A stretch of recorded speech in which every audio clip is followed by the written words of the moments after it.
Picture this, a machine that could organize your cupboard just as you like it, or serve every member of the house a customized cup of coffee. Makes your day easier, doesn't it? These are the products of artificial intelligence. But why use the term artificial intelligence? Well, these machines are artificially incorporated with human-like intelligence to perform tasks as we do. This intelligence is built using complex algorithms and mathematical functions. But AI may not be as obvious as in the previous examples. In fact, AI is used in smartphones, cars, social media feeds, video games, banking, surveillance, and many other aspects of our daily life. The real question is, what does an AI do at its core? Here is a robot we built in our lab, which is now dropped onto a field. In spite of a variation in lighting, landscape, and dimensions of the field, the AI robot must perform as expected. This ability to react appropriately to a new situation is called generalized learning. The robot is now at a crossroad, one that is paved and the other rocky. The robot must determine which path to take based on the circumstances. This portrays the robot's reasoning ability. After a short stroll, the robot now encounters a stream that it cannot swim across. Using the plank provided as an input, the robot is able to cross this stream. So, our robot uses the given input and finds the solution for a problem. This is problem solving.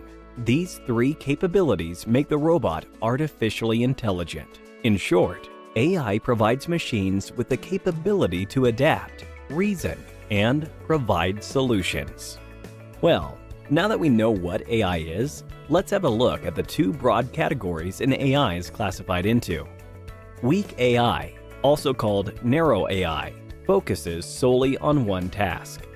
For example, AlphaGo is a maestro of the game Go, but you can't expect it to be even remotely good at chess.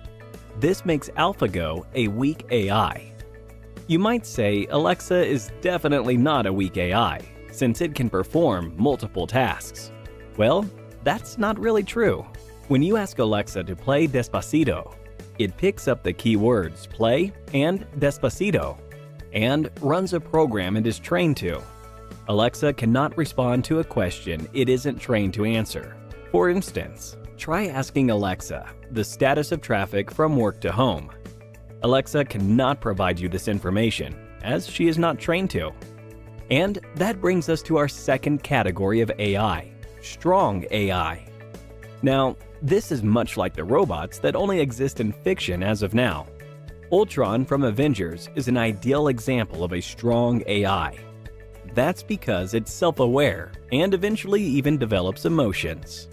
This makes the AI's response unpredictable. You must be wondering, well, how is artificial intelligence different from machine learning and deep learning? We saw what AI is. Machine learning is a technique to achieve AI, and deep learning, in turn, is a subset of machine learning. Machine learning provides a machine with the capability to learn from data and experience through algorithms.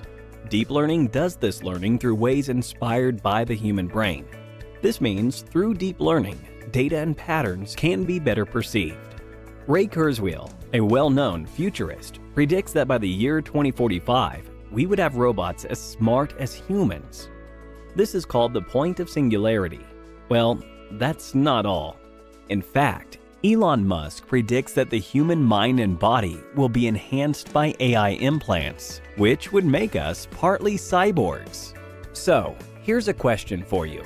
Which of the below AI projects don't exist yet? A. An AI robot with citizenship. B. A robot with a musculoskeletal system. C. AI that can read its owner's emotions.